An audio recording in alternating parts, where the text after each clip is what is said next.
लगभग आधे घंटे से इंतजार कर चुकी है, तो आपकी जोरदार ताली से एक बार स्वागत किया जाए सृष्टि देशमुख जी को। शुभकामनाएं, बधाइयां देते हैं कि आपने इतनी सफलता प्राप्त की और भोपाल का नाम पूरे भारत में रोशन किया, और ये दिखाया है कि भोपाल की लड़कियां सबसे ताकतवर होती हैं या नहीं? लड़कियों की आवाज नहीं है, अभी भी नहीं है।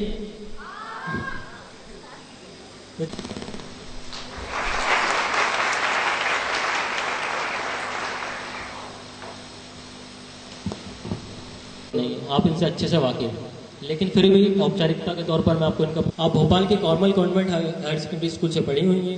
आपने 2018 में केमिकल इंजीनियरिंग से ग्रेजुएशन अपना पूरा किया। आपने पहले ही अटेम्प्ट में संघ लोक सेवा आयोग यानी यूपीएससी के अंदर सर्वप्रथम हम सृष्टि देशमुख जी को सुनेंगे। उसके बाद आपके सवाल कुछ बचते हैं तो हम सवाल लेंगे। उसके बाद अगर ऐसा लगता है कि आप मिलना भी चाहते हैं तो हम थोड़ा सा समय देंगे, लेकिन थोड़ा सा समय। तो मैं बिना किसी देरी करे आपको गौर किए हुए आमंत्रित करना चाहता हूँ सृष्टि देशमुख, आप सबको संबोधित करें। Good afternoon to everyone. सबसे पहले तो I would like to thank Vandana ma'am जिन्होंने मुझे यहाँ पे इनवाइट किया और आप सबसे आज बात करने का मुझे मौका मिल रहा है। So thank you so much ma'am. एक बात मैम से भी मैं अभी के बारे में सुनती थी कि वहाँ पर लेक्चर्स अच्छे होते हैं, ऑफिसर्स आते हैं, उनको सुनने का मौका मिलता है। तो और मैं थोड़ा दूर रहती हूँ तो मुझे कभी मौका नहीं मिला कि मैं यहाँ आऊँ और सारी फैसिलिटीज़ का मतलब उपयोग करूँ। तो आज वो मेरा जो सपना है कि आज अभी सोचा था वो आज पूरा हो गया है। तो आज पढ़ाई करके आज आप सबके बीच आने का मौका मिला। तो मेरी जर्नी के बारे में अगर कुछ कहूँ कि कैसे मैंने यूपीएससी की सिविल सर्विस जो परीक्षा है वो पास की और अच्छी रैंक हासिल की। तो सबसे पहले तो ये बता देती हूँ कि कोई भी यूपीएससी एस्पिरेंट जो पढ़ाई करता है, मैं भी वैसी ही हूँ, और उस वक्त ये लगता था कि बस लिस्ट में अपना नाम देख लूँ, है ना, कभी सब लिस्ट देख लूँ कि चलो एक कुछ सिलेक्ट हो गई हूँ। तो मेरे लिए भी एक बहुत अच्छा प्लेजेंट सरप्राइज था कि मैं अच्छी रैंक ले पाई। और उसके लिए ना केवल मम्मी पापा के आशीर्वाद और पूरे परिवार का साथ और कुछ खास दोस्त रहे जिन्होंने हमेशा मुझे मोटिवेट किया, और उसके अलावा कुछ टीचर्स, मेंटर्स जिनके मैं कांटेक्ट में रही। तो उन सबको मैं इस चीज़ का मैं कहूँगी जो कहते हैं श्रेय देना चाहूँगी मेरी सफलता के लिए। अब थोड़ा सा प्रिपरेशन पर आती हूँ। तो मैं ये आप मतलब है ना सीरियस सेशन नहीं रहेगा, आप मुझसे इंटरैक्ट कर सकते हैं, आप मुझसे जो भी चाहे पूछ सकते हैं। पहले तो मैं अपनी तरफ से जितनी भी चीज़ें कवर करना चाहूँगी वो करती हूँ। तो पहले ये जानना चाहूँगी कि आप में से कितने लोग हैं जो यूपीएससी एग्जाम देना चाह रहे हैं? ठीक है, और मतलब और भी आप दूसरी परीक्षाओं के लिए पढ़ाई करते होंगे, है ना? तो जब हम पढ़ाई करते हैं तो कुछ चीज़ें कॉमन रहती हैं, चाहे आप रेलवे की एग्ज़ाम दे रहे हो, चाहे आप गेट की एग्ज़ाम दे रहे हो, चाहे आप एसएसबी का फॉर्म भर रहे हो, यूपीएससी का, तो कुछ चीज़ें ना हमेशा कॉमन रहती हैं। तो वो जो कॉमन चीज़ें हैं आज उन पर हम थोड़ी सी बातचीत करेंगे। एक, हम लोग मध्य प्रदेश से हैं, हम सब लोग मध्य प्रदेश से हैं या बाहर से भी है कोई? मध्य प्रदेश से हैं तो दो मैंने एक नेमोनिक सोचा था, एम और पी। तो I will talk about 2 M's and 2 P's। ठीक है, तो आपको याद भी रह जाएगी चीज़। ठीक है, तो पहले P से स्टार्ट करते हैं। The first P is about productivity, कि कितना हम टाइम अपनी पढ़ाई को दे रहे हैं और उससे हम कितना आउटपुट ले पा रहे हैं, है ना? कई बार ऐसा होता है कि हम 10 से 12 मतलब है ना बिल्कुल गिन करके बैठे हैं, सुबह से इतना टाइम लगा रहे हैं, पर फिर भी अगर हम एंड में देखते हैं तो हम उतने टेस्ट सॉल्व नहीं कर पाते। क्या आपके साथ ऐसा हुआ है? तो ये चीज़ का प्रॉब्लम है, मेरे साथ भी होता था ऐसा ही। ये प्रोडक्टिविटी की प्रॉब्लम है, टाइम हम उतना लगा रहे हैं पर उतना रिजल्ट नहीं मिल पा रहा है। तो उसके लिए तो एक चीज़ ये की मैंने कि जितने भी डिस्ट्रैक्शन हमारे एनवायरनमेंट में होते हैं, जैसे कि हमारा फ़ोन सबसे बड़ा, उसका जो यूट्यूब का ऐप है, उससे जो रिकमेंडेड वीडियोस में हम चले जाते हैं, उन चीज़ों को थोड़ा सा मैंने कम किया। उसके अलावा और भी जितनी चीज़ों में हम इन्वॉल्व रहते हैं इंटरनेट पर पढ़ाई के अलावा, उनको मैंने थोड़ा सा लिमिट करने की कोशिश की। और दूसरी चीज़, कहीं ना कहीं अपने आप को एक थोड़ा सा टाइम टेबल में बांधने की कोशिश की। हमारा हर दिन अलग होता है ना?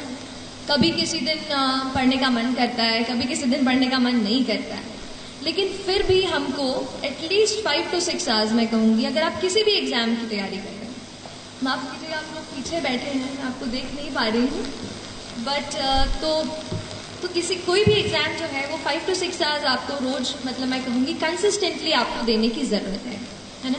और उसके लिए आप अपना एक कुछ छोटा सा रूटीन, भले ही सोने के पहले आधा घंटा अपना दिन जो है दूसरा वो आप प्लान कर लीजिए, क्योंकि हर दिन नया होता है। अगर एक दिन आप टाइम टेबल बना दिया, यहाँ से यही करूँगा, और एक वीक आप सोचो कि फॉलो हो जाए, तो मुझसे वो फॉलो नहीं हो पाता था। तो मैं ये करती थी कि सोने के पहले थोड़ा सा आधे घंटे में कल क्या क्या टॉपिक्स पढ़ने हैं, क्या क्या चैप्टर्स कवर करने हैं, वो सब एक बार मैं लिख लिया करती थी। एक ये करना चाह रही हूँ प्रेपरेशन की। तो प्रेपरेशन में अगर यूपीएससी स्पेशली बात करूँ तो मेरे पूरे प्रेपरेशन के 2 इम्पॉर्टेंट पिलर्स रहे। एक था करंट अफेयर्स। करंट अफेयर्स इसलिए एक इम्पॉर्टेंट पिलर है क्योंकि ज़्यादातर एग्जामिनेशंस आप देखेंगे तो बहुत ज़्यादा आजकल ना डायनामिक होती जा रहे हैं, कि वो ये नहीं जानना चाहते कि चलो शाहजहां ने बना दिया ताजमहल, वो तो हमें पता है, अब उसकी आगे की बात करो। तो अब जो डायनामिज्म एग्जाम में आ रहा है उसके लिए करंट अफेयर्स पे आपकी पकड़ अच्छी होनी चाहिए। और करंट अफेयर्स के लिए मैंने न्यूज़पेपर को जो है सबसे ज़्यादा अच्छे से पढ़ा।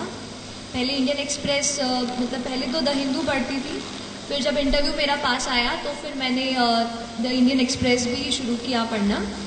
और जो भी आप हिंदी माध्यम में अगर कुछ बच्चे दे रहे हो तो आप उस तरीके के न्यूज़पेपर पढ़ सकते हैं, लेकिन न्यूज़पेपर आप हमेशा पढ़ें, क्योंकि न्यूज़पेपर बहुत ज़्यादा अपने आप को चीज़ों को समझने में, हमारे आसपास एनवायरनमेंट में क्या चल रहा है वो पता करने के लिए आपको हेल्प करेंगे। करंट अफेयर्स को मैं इसलिए स्ट्रेस कर रही हूँ क्योंकि मैंने ज़्यादातर अपनी प्रेपरेशन करंट अफेयर्स से खींच के की। जैसे कि एक एग्जाम्पल के लिए देख लीजिए कि कहीं आपने पेपर में पढ़ लिया कि कोई एक एनिमल है जो, मतलब जिससे ना पोचिंग, आप पोचिंग समझते हैं, पोचिंग हो रही है उसकी, and you know poachers are being caught, कि पकड़ लिया गया है जो भी इसके शिकार कर रहे हैं, ठीक है। तो या तो हम ऐसा कर लें कि इसका नोट बना लें कि ये एनिमल है, इसका शिकार हो रहा है और पकड़े गए, खत्म। या तो फिर आप एक काम करें, आप देखें कि वो एनिमल कौन सा है, इंटरनेट पे फटाफट गूगल सर्च किया, पता किया उसका IUCN स्टेटस क्या है। IUCN स्टेटस पूछता है ना, क्रिटिकली एंडेंजर्ड है कि क्या है, एंडेंजर्ड है, एक्सटिंक्ट हो गया है, क्या है, वो आपने पहले से सर्च करके फिर आपने देखा कि उस एनिमल वो कहाँ पाया जाता है, कौन से नेशनल पार्क में इट इज फाउंड। अच्छा चलिए असम में मिलता है, तो असम में और कौन से नेशनल पार्क हैं। मतलब एक पॉइंट पकड़ के न्यूज़पेपर का आपको उसके साइड में जितनी भी चीज़ें हैं वो उसी वक्त कवर कर लेंगे। उससे होगा क्या, उस दिन का आपका एनवायरनमेंट का एक सेक्शन कवर हो जाएगा। ऐसा करके पॉलिटी हो गई, या फिर जो भी हम, जैसे हम साइमल्टेनियस इलेक्शन के बारे में पढ़ते हैं, या फिर और भी प्रेसिडेंशियल पार्लियामेंट इलेक्शंस के बारे में पढ़ते हैं, उनसे रिलेटेड जो भी न्यूज़पेपर में आ रहा है, फिर आप उसकी और डीप में स्टडी कर रहे हैं, है ना। एक ये चीज़। जो दूसरा मेरा प्रिपरेशन का पिलर था वो था टेस्ट्स। देखिए पढ़ते तो हम सब हैं, लेकिन हमें पता कैसे चले कि हमारा स्टैंडर्ड क्या है। देखिए अगर हम अभी आपसे बात कर रहे हैं तो वहाँ कोई दिल्ली में बच्चा बैठा है जो पॉलिटी की लक्ष्मीकांत खोल करके दूसरा पेज पूरा रट रहा होगा, बात सही है। तो वो जो है ना, टाइम का हमेशा याद रखिए, टाइम हमेशा याद रखिए कि आपका टाइम सबसे ज़्यादा ज़रूरी है। अगर आप अपना वक्त निकाल कर इस पढ़ाई को दे रहे हैं, हमारे लाइफ के हम कलरफुल यूथ के ईयर्स अगर हम पढ़ाई को दे रहे हैं तो अपना 100% दीजिए। और टेस्ट्स आपको ये बताएंगी कि आपका स्तर क्या है प्रेपरेशन। तो जो भी टेस्ट्स हों, चाहे भोपाल में, चाहे अगर आप दिल्ली से कोई फोटोकॉपी मंगवा सकें, या जिस भी परीक्षा की आप तैयारी कर रहे हैं, ऑनलाइन अगर आपको कहीं टेस्ट मिलता है तो आप अपने आप को जांचते रहें। हर रोज़ 10 से 20 सवाल MCQ, या अगर रिटन हो तो मैं 1-2 आंसर्स रिटन, जो बड़े अपने सब्जेक्टिव आंसर्स थे, वो मैं 1-2 रोज़ लिखा करती थी। तो उससे मुझे आइडिया होता था कि मैं किस स्टैंडर्ड का लिख रही हूँ और क्या उससे मेरा कुछ चांस है सिलेक्शन का। तो ऐसा अपने आप को आप जांचते रहिए। तो हमने 2 पीस कवर कर लिए, है ना। पहला पी कौन सा था? अच्छा, मतलब आप सुन रहे हैं मेरी बातें, अच्छी बात है। दूसरा था प्रिपरेशन। अब थोड़ा सा P हो गया है तो M की बात कर लेते हैं। एक M मैंने जो हमें दिमाग में चीज़ जो है हमारे पुश करता है। अच्छा, इसके पहले मैं M की तरफ आऊँ, एक चीज़ बताऊंगी कि किसी भी एग्ज़ाम की जब हम प्रिपरेशन करते हैं उसके 2 पहलू हैं।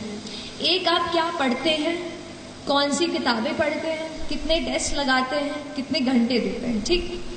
दूसरा है एग्जाम में कि आप मेंटली क्या सोचते हैं, क्या आप कॉन्फिडेंट हैं कि आप एग्जाम क्रैक कर सकते हैं, आप साइकोलॉजिकली कितने स्ट्रांग हैं कि आपका मन नहीं कर रहा है उठने का पर फिर भी आप उठते हैं।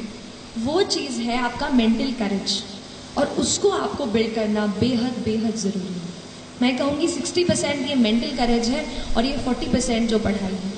तो उस मेंटल करेज को बिल्ड करने के लिए 2 एम हैं। एक है माइंडसेट, कैसा आप अपने दिमाग को ट्रेन करते हैं।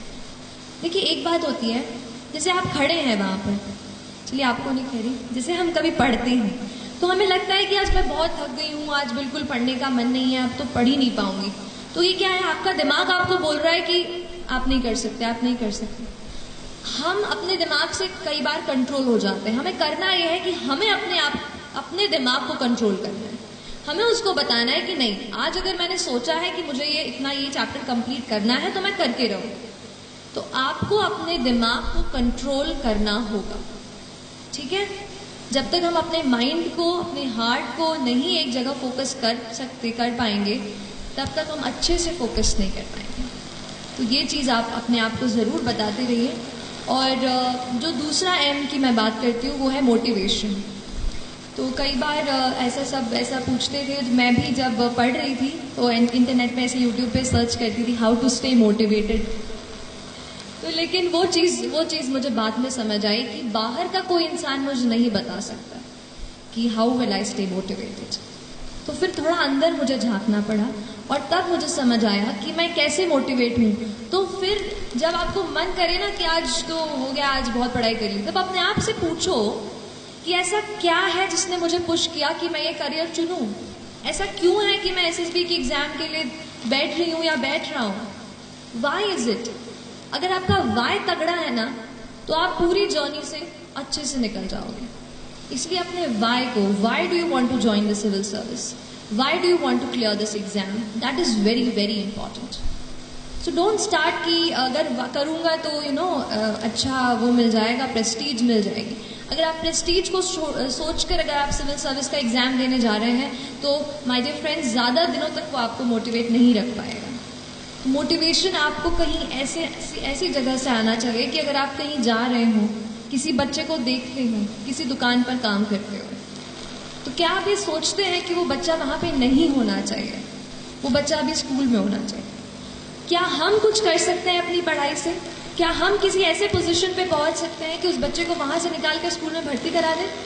तो ये चीज़ आपको मोटिवेट करनी चाहिए। जिस दिन आप सोसाइटी से जुड़ने लगेंगे और समझने लगेंगे कि कुछ और लोग हैं जो अनफॉर्चुनेट हैं, हम बहुत लकी हैं और हम उनकी मदद कैसे करें, तो फिर बहुत जर्नी जो है ना आसान हो जाती है। तो एक ये चीज़ मोटिवेशन की थी कि आप खुद अपने आप को मोटिवेट करिए। मैं लकी रही कि मैं मम्मी पापा के साथ रहकर, घर में रहकर पढ़ाई की मैंने। तो जब भी कभी बोर होती थी मम्मी से बातचीत कर लेती थी किसी टॉपिक के बारे में। आप भी अपने मम्मा से, पापा से या डियर फ्रेंड, आपके भाई बहन जो भी हों, उनसे इस बात का डिस्कशन करें। और इसके अलावा डी-स्ट्रेस भी हों। और एक और बात मैम से बात करते हुए मुझे याद आई कि मुझे ज़रूर आपसे शेयर करनी चाहिए, वो है हमारा न्यूट्रिशन और हमारा पूरा जो न्यूट्रिशन हम लेते हैं। देखिए हमारा दिमाग, आपने पढ़ा होगा ना साइंस में, कितना % वाटर होता है? Our brain is what %? How much % is it water? 70%, yes. So close to 70% of our brain is just water. और अगर हम वाटर ही, पानी ही नहीं पियोगे तो कैसे पढ़ाई होगी? इसलिए हमेशा आपको हाइड्रेटेड रहना है। पढ़ाई के वक्त जूस, अच्छा चाय कॉफ़ी नहीं है, जूस एंड अच्छा पानी, या तो जूस नहीं हो तो पानी, प्लीज़ हाइड्रेटेड रखिए अपने आप को, अपने टेबल पे हमेशा ये चीज़ रखिए। और दूसरी चीज़ है न्यूट्रिशियस फूड। तो मैम तो बिल्कुल मम्मा जैसे रखती हैं आपको, तो आप बिल्कुल न्यूट्रिशियस फूड लेते रहिए जहाँ भी आप रहते हैं। प्लीज़ आप अगर हॉस्टल में रहते हो तो प्लीज़ अपने आप को कभी भी वो मत कीजिए, क्योंकि हमारी बॉडी जब स्ट्रांग होगी ना तभी अपन अच्छे से हेल्दी होकर पढ़ पाएंगे। तो don't compromise on that front. और इसके अलावा एक चीज़ और कहना चाहूँगी यूपीएससी के कॉन्टेक्स्ट में थोड़ा स्पेसिफिकली, कि 2 चीज़ें सबसे ज़्यादा आपको पूरे इसमें मार्गदर्शन देंगी। पहली चीज़ है यूपीएससी का सिलेबस। बड़ा क्लीशेड लगता है ना, हर कोई बोलता है सिलेबस सिलेबस, पर वही सबसे ज़्यादा ज़रूरी है, क्योंकि सिलेबस में लिखा हर एक वर्ड उससे एक 15 मार्क का सवाल बन सकता है, जो आपकी रैंक को यहाँ से यहाँ ले आए। तो आपको हर जो वर्ड यूपीएससी सिलेबस में या जिस भी एग्जाम की आप तैयारी कर रहे हैं वो लिखा है, आपको हर इसके अलग से, मतलब मैंने ये कोशिश की कि जो भी नोट्स मैं बना रही हूँ मैं खुद बनाऊँ, और जो भी रिसोर्सेज से, भले ही ऑनलाइन रिसोर्सेज से हो या स्टैंडर्ड बुक से हो, उनसे मैं पढ़ूँ और खुद अपने हाथ से नोट्स बनाऊँ। जब मैं लिख लेती थी अपने हाथ से तो मुझे वो प्रोसेस करते हैं ना, इन्फॉर्मेशन अच्छे से प्रोसेस हो जाती है। तो हर एक का अपना अपना तरीका होता है, आप अपना तरीका पहचानिए कि आपको कैसे वो चीज़ समझ में आ रही है ना। और इसके अलावा मेरे ख्याल से मैंने, हाँ, जो दूसरी चीज़ मैं कह रही थी, यूपीएससी के प्रीवियस ईयर के पेपर्स, वो भी बहुत ज़्यादा ज़रूरी है। कोई भी आप सॉल्व कर रहे हो, पहले तो आप 5-7 साल के अपने प्रिंट करा के अपने पास रख लो कि ये पेपर्स हैं, ये क्वेश्चंस हैं, चाहे प्रीलिम्स का हो चाहे मेंस का हो, हर बार उसको देख लो हर दिन और समझो कि किस स्टैंडर्ड के क्वेश्चंस आपसे पूछे जा रहे हैं, है ना। तो ये 2 चीज़ें आपके अल्टीमेट मार्गदर्शक हैं। बाकी तो आप अपनी, मतलब ये है ना कि मैं जो आज बोल रही हूँ ना आपके सामने खड़े होके, ये कुछ चीज़ें मैंने किसी से सुनी है, कहीं पढ़ी है, कहीं यूट्यूब पे कोई टॉपर का वीडियो देखा और शायद वहाँ से सीखी हूँ। तो ये कोई मेरी, मतलब मैंने ऐसे बिल्कुल, है ना, अलग कुछ ऐसा मैं बता पाऊँ ऐसा नहीं है। जो भी प्रिपरेशन मैंने की उस पर ही बता रही हूँ कि हम सीखते हैं, इसलिए आप खुद अपनी स्ट्रैटेजी, आप अपने आप को पहचान कर अपनी स्ट्रैटेजी खुद बनाएं। मुझसे एडवाइस लीजिए, लेकिन आप वही कीजिए जो आपको लगता है कि आपके स्ट्रेंथ और आपके वीकनेस के हिसाब से काम आएगा, है ना। यहाँ पे एक चीज़ मेरे दिमाग में आ रही है, वो है प्लानिंग की। प्लानिंग और अपने नोट्स का ऑर्गेनाइजेशन बेहद ज़रूरी है। अगर आप एग्ज़ाम, आपको डेट जैसे पहले आ जाती है, यूपीएससी की डेट 1 साल पहले आ जाती है। जैसे 1 साल पहले जब मैं दे रही थी तब पता चल गया था कि अगले साल 2 जून को पेपर होने वाला है प्रीलिम्स का, ठीक। तो ऐसे डेट आ जाती हैं पहले, तो आप अपने एग्ज़ाम के डेट के हिसाब से अच्छे तरीके से पूरी चीज़ों को आपको प्लान कर लेना है कि कौन सा टॉपिक मेरा कौन सा स्ट्रेंथ है। जैसे मुझे पॉलिटी बहुत पसंद था और ज्योग्राफी बहुत बोरिंग लगता था, तो ज्योग्राफी को मैंने किसी तरीके से हर रोज़ उसको एक एक चैप्टर करके उसको करती थी। पॉलिटी में एक साथ ज़्यादा भी पढ़ लेती। तो ऐसा अब अपना खुद का स्ट्रेंथ पहचानो कि किस टॉपिक के साथ आप ज़्यादा टाइम स्पेंड कर सकते हो या किसके साथ कम, उस तरीके से उसको कवर करने की कोशिश करें।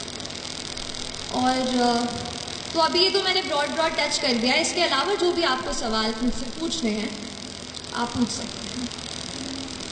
जब हम आंसर लिखते हैं तो हमारे अंदर क्या अप्रोच होनी चाहिए आंसर लिखते टाइम, क्योंकि हमारे पास बस 9 से 10 मिनट का समय रहता है आंसर लिखते समय, तो क्या क्या इंग्रेडिएंट्स हमें उनमें डालने चाहिए जिससे हमारा एक आंसर है वो अच्छा आंसर बने। Towards the end? Yes. So yes, answer writing बहुत ज़्यादा ज़रूरी है। अच्छा हुआ पूछ लिया, मुझसे मिस हो गया था, थैंक यू।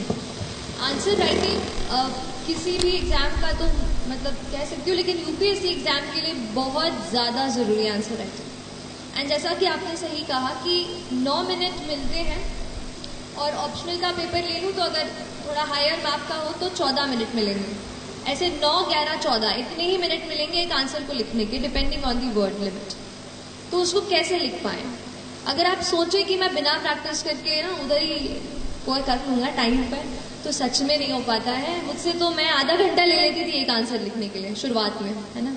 और मेरे ख्याल से आपके साथ भी ये चीज़ हुई होगी कि आधा घंटा क्वेश्चन लेके टाइम स्टॉप वॉच अच्छे से ऑन करके बैठे और लग गया आधा घंटा। तो ये होगा, तो लेकिन प्रैक्टिस की ज़रूरत है। तो पहले आप अपना नॉलेज बेस बना लो। जैसे मान लो आप किसी पॉलिटी का मान लीजिए आप आंसर आज लिखने का सोच रहे हैं, पहले आप उसका नॉलेज बेस बनाइए कि अच्छा ये मैंने पढ़ रखा है।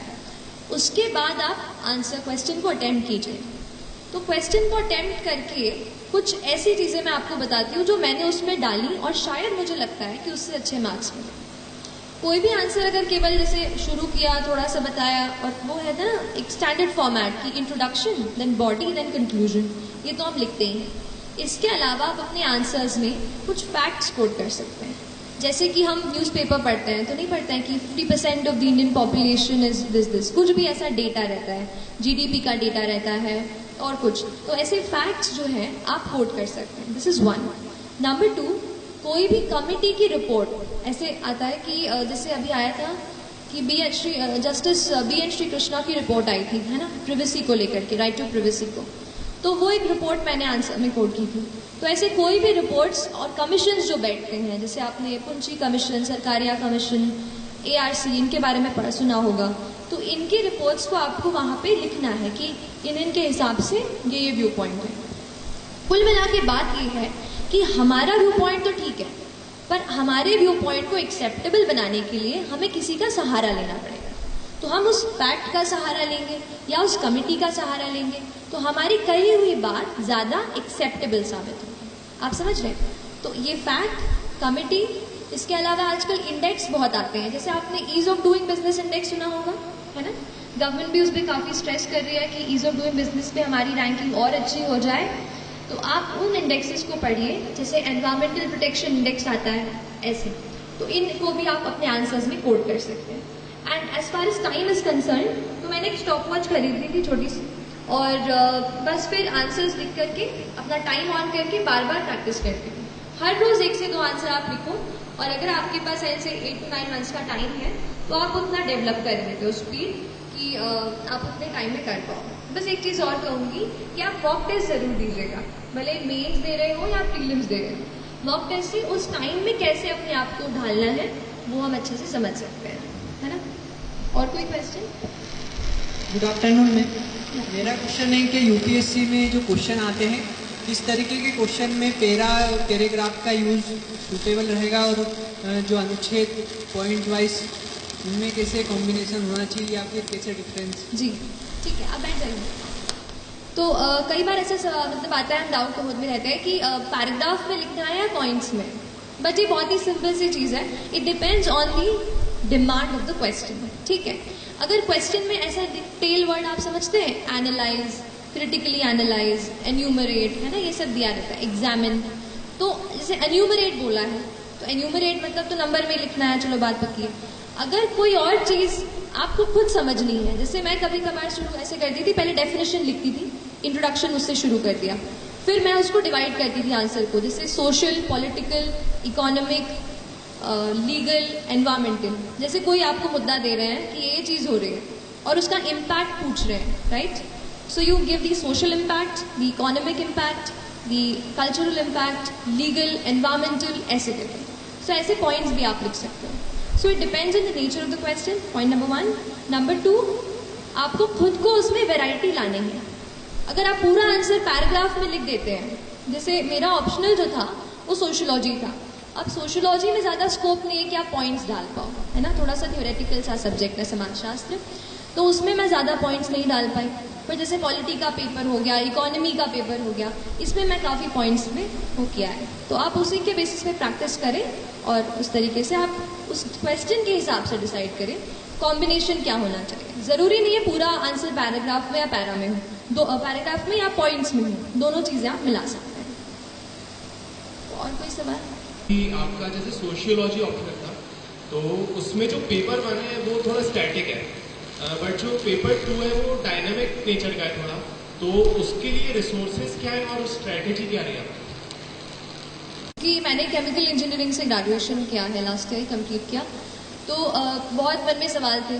अब मेरे साथ ऐसा था कि ऑप्शनल में केमिकल इंजीनियरिंग अवेलेबल नहीं था, तो I had to choose something else. तो मैंने पहले सोशियोलॉजी चूज़ किया और उसकी किताबें पढ़ी, लगा यार इंटरेस्टिंग है, पढ़ते हैं।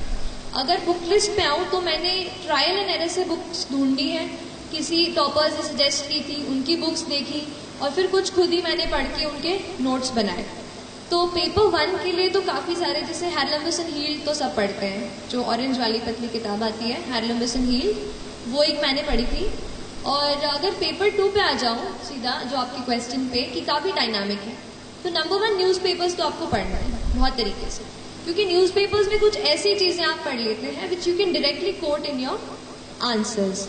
एक एग्जाम्पल देती हूँ, जैसे मैंने एक आर्टिकल पढ़ा था एक मैगजीन में, जिसमें लिखा था कि कुछ लड़कियां जिससे बॉर्न हो जाती हैं और उनके पेरेंट्स नहीं चाहते कि लड़की बॉर्न हो, तो उसको नपुंसा नाम दिया जाता है। तो ये एक थोड़ा यूनिक एस्पेक्ट है।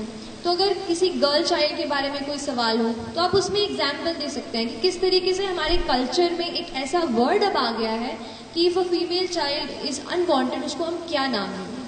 तो ये कितनी अनफॉर्चुनेट चीज़ है, आप इसको कोट कर सकते हैं। तो एक तो न्यूज़पेपर्स, अगर बुक लिस्ट या बुक्स की बात करूँ कि मैंने क्या रेफर किया, तो आज मैंने प्रिपरेशन शुरू कर दी थी, बाद में ये बुक मेरे हाथ में आई। इसमें पूरा पेपर 1 और पेपर 2 साथ में दिया हुआ है, नितिन सांगवान सर की किताब है। उसमें वो भी IAS हैं और उन्होंने लिखी है, तो उसमें पेपर 1 पेपर 2 दोनों मिल जाएगा। That's one. मैंने कास्ट के स्पेशल एस्पेक्ट्स को कवर करने के लिए नदीम हसनैन की किताब है। तो नदीम हसनैन की ट्राइब्स वाली नहीं है, sociology, general sociology, Nadeem Hasnain वो। और फिर रूरल सोशोलॉजी के लिए दोषी एंड जैन की किताब आती है, वो आप पढ़ सकते हैं, है ना। ये कुछ है, बाकी अभी तो ऐसा ही है। बाकी आप तन्वी सौंतियाल मैम, उनकी बुक लिस्ट आप पढ़ सकते हो, काफ़ी कुछ मैंने उनसे भी सीखा है।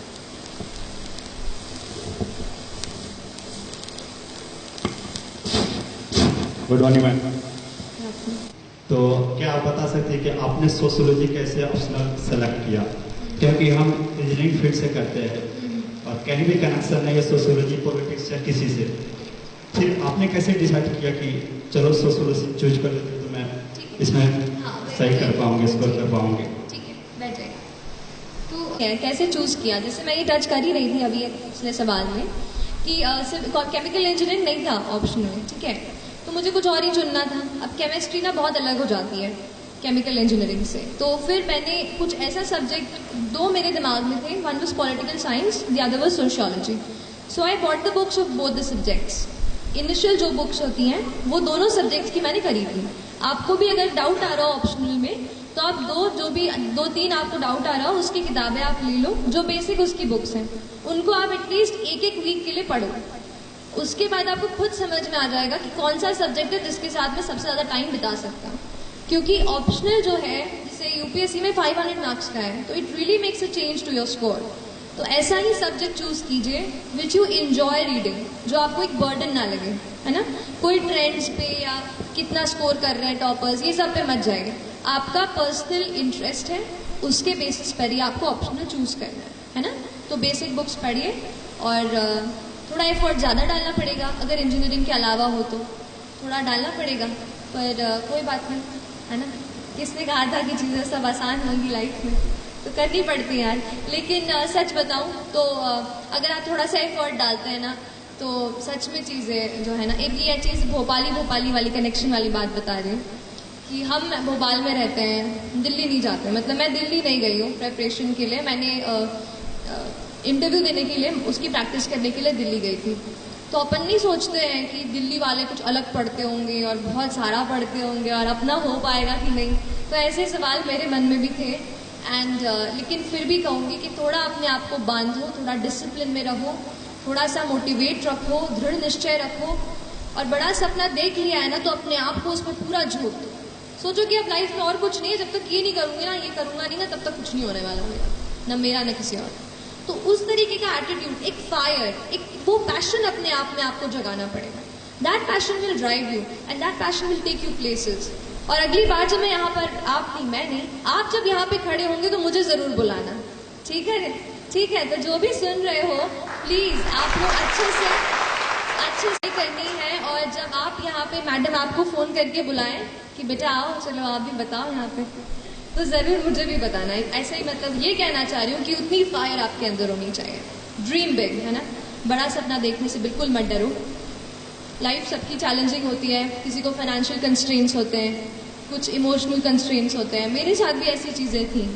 लेकिन फिर भी जब आपने ठान ली है वो चीज़, तो फिर आपका कहते हैं ना कर्तव्य बनता है कि अगर ठान लिया है तो फिर या तो ठानो मत, या तो अगर यहाँ बैठ गए हो ना तो एग्जाम क्रैक करके ही मानो, ठीक है। तो एक ये वो अपना एक ड्राइव, डिटर्मिनेशन अपने साथ रखो, ठीक है। और कोई सवाल?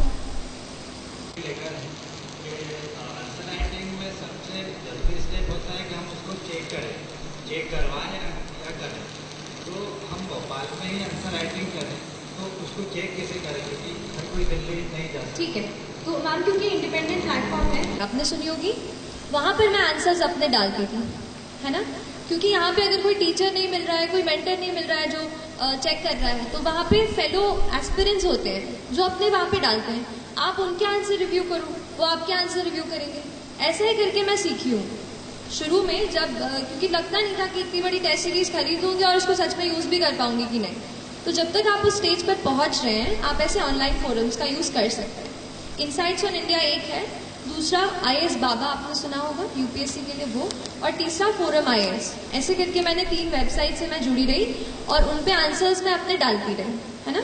तो वो चेक करते हैं, आप किसी का चेक कीजिए उनको अपने। और होता क्या है, आंसर्स की बात निकली है तो बताती हूँ, खुद के आंसर में हमें गलती नहीं दिखाई देगी, दूसरे के आंसर में हमें फटाक से गलती समझ में आ जाती है कि ये ना इसने ये चीज सही से नहीं लिखी है। तो आप दूसरों के आंसर्स चेक करो और उनको आपके करने दो, तो यू विल बेटर अंडरस्टैंड कि where are you making a mistake. And when you are thorough enough, when you feel कि now this is a moment when I can write time करके टेस्ट, तो फिर आप कोई टेस्ट सीरीज परचेज कर सकते हो डेली से कोई भी। तो इसका मैं स्कैन करके अपनी कॉपीज उनको भेजती थी, वो चेक करके आपको वापस देते हैं and they write the comments out there, so you know कि what are the mistakes, so you can join that, है ना। और मोटी होती है उनको अपन समराइज कर रहे थे, शॉर्ट कर रहे थे, तो एक्चुअली वो क्या टाइम ज़्यादा खाते हैं। Yes. तो इस बीच में क्या होता है कि फ्रस्ट्रेशन बढ़ता है, क्योंकि सब्जेक्ट को लेकर टेंशन भी होती है, उस चीज़ को टैकल कैसे किया जाए? ठीक है कि कैसे नोट्स बनाते हैं और वो चीज़। दूसरा, हम फ्रस्ट्रेट हो जाते हैं। 2 अलग तरीके से आंसर करूंगी। पहला चीज़ नोट्स। देखो, कुछ किताबें ऐसी हैं जिनको आपको कवर टू कवर पढ़ना ही है, पढ़ना ही पड़ेगा। अब उसके नोट्स आप बना लोगे तो या तो आप फोटोकॉपी करा लो, या तो फिर हम क्या करेंगे, कुछ छोड़ देंगे। वो चीज़ नहीं होनी चाहिए। अब जैसे पॉलिटी की लक्ष्मीकांत है, वो तो कवर टू कवर ही पढ़नी है आपको। मॉडर्न इंडिया की स्पेक्ट्रम की राजी वहीर आती है, वो आपको कवर टू कवर पढ़नी है। कुछ किताबें जैसे डीडी बासु हो गई, कोई अगर पॉलिटी के नेक्स्ट लेवल पे पढ़ रहा है, डीडी बासु पढ़ रहा है, तो उसके केवल आप नोट्स बनाओ। तो आप डिसाइड करो कि आपके एग्जामिनेशन के नीड के हिसाब से कौन सी किताब आपको पूरी पढ़नी है और कौन सी की आपको नोट्स बनानी है। नोट्स का टाइम, जैसे सोशियोलॉजी, अब उसमें हमें अलग अलग किताबों के रेफर करनी पड़ी, तो फिर मैंने उसके नोट्स बनाए, अदरवाइज फिर बुक से ही पढ़ी। और दूसरी चीज़ फ्रस्ट्रेशन, तो नोट्स बनाते टाइम नहीं, पढ़ते टाइम बहुत फ्रस्ट्रेशन होता है। और हर टाइम मतलब है ना, फ्रस्ट्रेशन और डीमोटिवेशन, ये सब चीज़ें हमारा पीछा करती रहती हैं। पर कुछ ऐसे खास दोस्त बनाओ जो हो सकता है उस फील्ड के नहीं हो, लेकिन आपको मोटिवेट करें कि भाई तू कर सकता है, कि girl you do it, you know. और आपके कोई मतलब आपके भाई बहन हो या आपकी मम्मा हो, उनसे शेयर कीजिए कि मैं इस फील्ड में जाना चाहती हूँ, आई वॉन्ट योर मोटिवेशन। ऐसे किसी इंसान को अपना बेस्ट फ्रेंड साथी बनाइए पूरी जर्नी में और सपोर्ट लीजिए, क्योंकि फ्रस्ट्रेशन होगा पर उस पर हमें कंट्रोल, जैसे मैंने कहा कि हमें अपने दिमाग पे कंट्रोल करना है, दिमाग हमें कंट्रोल ना करे, है ना। इस चीज़ का आप ध्यान रखिए। और कोई आप पूछ रहे थे? करते हैं सोशियोलॉजी में, तो मैंने सुना है कि वहाँ पे बोलते हैं कि आपने अगर जनरली लिख दिया तो उसमें आपको आंसर नंबर नहीं मिलेंगे, और आपने अगर सोशियोलॉजिकल एंगल से उसको लिखा तो आपको ज़्यादा नंबर मिलेंगे। तो वो आप थोड़ा एक्सप्लेन करें। देखिए, कॉमन सेंस ये है कि आप मुझे यहाँ पर बैठकर सुन रहे हैं, ठीक है, आप कुछ इससे सीख कर जाएंगे, ठीक है, हो गई बात खत्म। अब इसको सोशियोलॉजी के तरीके से कैसे देखेंगे कि आप सबको हम देख लेंगे, कितने मेल्स हैं कितने फीमेल्स हैं, आप पे थोड़ा रिसर्च करेंगे, आप घर जाके पढ़ाई कर रहे हैं कि नहीं कर रहे हैं, और फिर एक डेटा निकालेंगे कि जिन बच्चों ने यहाँ पे सेशन अटेंड किया था उन्होंने इतनी अच्छे से पढ़ाई किया, इन्होंने अच्छे से पढ़ाई नहीं की, तो उस स्पीच का कितना इम्पैक्ट रहा, कितना इम्पैक्ट नहीं रहा। जब मैं उस रिसर्च फाइंडिंग को कोट करके बताऊंगी तो वो सोशियोलॉजी, और जब मैं ऐसे ही कह दूंगी कि हाँ ये जो लड़की है ना ये बहुत अच्छा पढ़ने वाली है, ये कॉमन सेंस। तो फिर मैम, तो सोशियोलॉजी में हमें थिंकर्स को कोट करना है, कोई भी थिंकर जो हो जिसने कोई बात कही हो, जैसे हर एक टॉपिक के अपने अपने थिंकर्स हैं। अभी तो मुझे थोड़ा ब्रशअप करना पड़ेगा, मतलब क्योंकि मैंने मेंस अक्टूबर में दिया था, उसके बाद मैंने ज़्यादा सोशो को नहीं छुआ है, बट स्टिल जैसे कुछ थिंकर्स हैं, जैसे ऑन्द्रे बेटे हैं, है ना, इंडियन थिंकर है, लुई डुमॉन है, ऐसे थिंकर्स को आपको कोट करना है आंसर्स में। उसके अलावा कुछ फैक्ट्स आप डाल सकते हैं, जैसे हमें जनरल आप जीएस के आंसर्स में डालते हैं, वो फैक्ट्स डाल सकते हैं। और थोड़ा आपको, आप सोशियोलॉजी की बुक से ही, अभी मैं इतने अच्छे से नहीं बता पा रही हूँ क्योंकि आई हैव लॉस्ट टच, लेकिन सोशियोलॉजी की बुक से ही आपको थ्योरेटिकल पर्सपेक्टिव पकड़ना है। एक एग्जाम्पल याद आ रहा है, सुसाइड की थ्योरी जो इमाइल रुकीन देते हैं, राइट। तो उन्होंने कैसे कहा कि सुसाइड, उन्होंने कहा कि साइकोलॉजिकल चीज़ नहीं है, सोशोलॉजिकल चीज़ है। कैसे कहा? उन्होंने कहा कुछ लोग या तो जो अनमैरिड हैं या तो जो थोड़े से अलग रहते हैं लाइफ से, थोड़ा फ्रस्ट्रेटेड है, वो लोग ज़्यादा सुसाइड करने की तरफ आकर्षित होते हैं। तो उनके रिसर्च फाइंडिंग पे बेस्ड था। तो ऐसे कुछ रिसर्चेस आपको कोट करने हैं और थिंकर्स को कोट करना है, वो मेरे ख्याल से सोशोलॉजिकल एंगल होगा, है ना। एंड मैम मेरा दूसरा क्वेश्चन है कि वर्ड लिमिट कंप्लीट करने के लिए आपने वैसे लिखना स्टार्ट किया? नहीं, अगर मैं देखो यूपीएस अगर केवल वर्ड लिमिट आरजीपीवी की तरह पन्ने भरने जाएंगे ना तो मार्क्स नहीं मिलेंगे सर, सच बता रही हूँ, मार्क्स नहीं मिलेंगे। मैंने भी आरजीपीवी के एग्जाम 2-2 घंटे में निकाल के आती थी। मतलब अब देखो, अब आपसे अच्छे से शेयर करूँ, आप हंस के थोड़ा और याद है एक चीज़ मेरे को कि मेरा लास्ट सेमेस्टर का एग्जाम हमारा 8 सेमेस्टर का एग्जाम का 4th पेपर, 4 ही पेपर होते हैं थ्योरेटिकल इंजीनियरिंग में आखिरी सेमेस्टर में, तो उस पेपर के बीच में और मेरे प्रीलिम्स एग्जामिनेशन के बीच में 14 दिन का अंतर था। 14 दिन, आप समझ रहे हैं? मतलब मेरे लाइफ की मैं बड़ी एग्जाम लेने जा रही हूँ और मुझे जब पता चला कि बस 14 दिन है तो मैं हिल गई थी पूरी तरीके से। तो वो जो एग्जाम था आखिरी, जो भी पेपर थे 4, वो मैंने 2-2 घंटे में लिख के मैं निकली हूँ, क्योंकि मुझे एक चीज़ तो पता थी कि यहाँ पे मुझे ज़्यादा क्वालिटी पे जज नहीं किया जाएगा। आप समझ रहे हो, इंजीनियर टू इंजीनियर बातें है। तो लेकिन यूपीएससी ऐसी नहीं है। आप कोई और पेपर देंगे, एसएससी, एसएसबी, वहाँ पे वो आपके क्वालिटी ऑफ आंसर पे ही आपको चेक करेंगे। एंड वहाँ पे आप सोचो कि मैं लाइन थोड़ी स्पेस बना के जो है पेज मुझे पूरे भर दूंगा और उसमें पॉइंट नहीं होगा तो आपको मार्क्स नहीं मिलेंगे। ये मुझे कैसे पता चला? जब मैं अपने टेस्ट लिख रही थी, जो आप टेस्ट देख रहे हैं ना, उनमें आप नंबर देख लीजिएगा। शुरू के टेस्ट में आप देख लीजिए मैं कैसा लिखती हूँ और बाद के टेस्ट में देखिए आप मैं कैसा लिखती हूँ। मैंने खुद ही ये चीज़ समझी, इम्प्रूव की कि मेरे आंसर में वो लोग ये नहीं देख रहे कि मैं कितना दोनों पेज कंप्लीटली भर रही हूँ, वो ये देख रहे हैं कि कितने पॉइंट्स उसमें से निकल रहे हैं। आप समझ गए? तो पॉइंट्स कितने उससे रेलेवेंट क्वेश्चन में जो पूछा गया है। एक तो पहली बात, क्वेश्चन को अपन को 2 बार पढ़ना है, ठीक है? एग्जाम में इतना प्रेशर होता है, एक बार पढ़ लेते हैं, हाँ को ना को हाँ पढ़ के आंसर टिक ला के आ जाते हैं, वो चीज़ गलत है। तो क्वेश्चन आप चाहे मेंस का हो चाहे प्री का हो, 2 बार पढ़ो, दिमाग को शांति से दिमाग में घुसाओ और फिर 10 सेकेंड्स का वक्त लेके फिर शुरू करो आंसर राइटिंग। और ऐसी कोई मेरी वो नहीं रही कि जैसे ज़्यादा स्पेस लूँ या इस तरीके से, ऐसा कुछ नहीं है। अगर आपको ऐसा लग रहा है तो फिर अच्छी बात है, मेरा प्रेजेंटेशन अच्छा काम कर गया, है ना। तो बस हाँ, क्योंकि देखो प्रेजेंटेशन भी इम्पोर्टेंट होता है ना।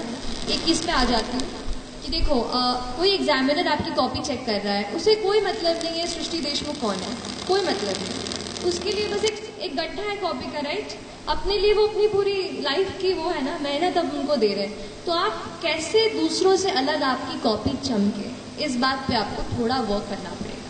तो आपकी कॉपी प्रेजेंटेबल होनी चाहिए, ऐसा नहीं कि बिल्कुल मोतियों के अक्षर लिखने हैं, ऐसा कुछ नहीं है। नॉर्मल आप हैंड राइटिंग लिखो बट उसको समझ में आ जाए एग्जामिनर को, मतलब उसको चश्मा, अब वो प्रोफेसर्स होंगे उनको ज़्यादा वो ना करना पड़े, दिक्कत ना हो, उनके लिए आसानी हो, ऐसा आंसर लिखो।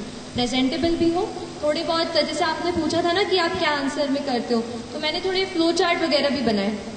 मैप मैंने सीखा कि कैसे मैं 10 सेकेंड में इंडिया का मैप बना लूँ, तो वो मुझे एक चीज़ काम है। जैसे एक क्वेश्चन आया था कि आप रामसर वेटलैंड साइट्स बताइए इंडिया में कौन से हैं, तो इधर मैं लिख देती कि 2 Ramsar wetland sites are Deepor Beel in Assam and Bhojpal lake in Bhopal, ठीक है।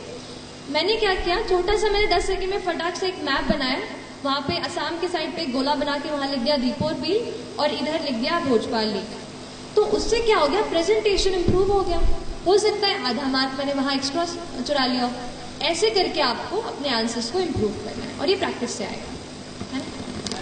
मैम जस्ट टू कंफर्म, मैं समराइज करने के लिए, आपने पहला बोला कि सोशोलॉजिकल एंगल में अपने को थिंकर्स को कोट करना है तो उससे ज़्यादा मार्क्स मिलेंगे अपने को, ठीक है। तो मैम जीएस का जो आंसर अपन लिखते हैं और सोशोलॉजी का जो आंसर लिखते हैं, दोनों में सिर्फ यही फर्क है कि अपने को थिंकर्स का मैं आपको एक बताऊंगी कि मैं सच बता रही हूँ, वेरी ऑनेस्टली। अभी मेरा थोड़ा टच छूट गया है सोशियो का, तो मैं इतना अच्छे से नहीं बता पा रही हूँ। आप मेरे आंसर शीट्स दूसरी वेबसाइट पे जहाँ पे मैंने सोशियो की टेस्ट सीरीज ली थी, आप वहाँ से मेरे आंसर्स पढ़िए and you'll get to know कि व्हाट आई राइट डिफरेंटली, है ना।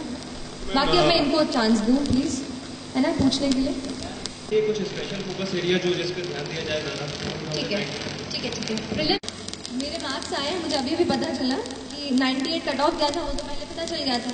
मेरे 106 मार्क्स आए, तो तो कोई खास बहुत तगड़े मार्क्स नहीं है मेरे, लेकिन फिर भी पूछा है, अब थोड़ा क्रॉस कर लिया है, तो बस ये बोलूँगी कि अपनी एग्जाम के पैटर्न को पहचानो। यूपीएससी में कुछ, जैसे पॉलिटी एक ऐसा सेक्शन होता है कि वो पूछेंगे ही पूछेंगे आपसे, और वहाँ अगर आपने गलत कर दिया तो ऐसे हजारों बच्चे हैं जो पॉलिटी को मास्टर करके वहाँ बैठे, तो वहाँ तो एक भी आपका सवाल गलत नहीं होना चाहिए।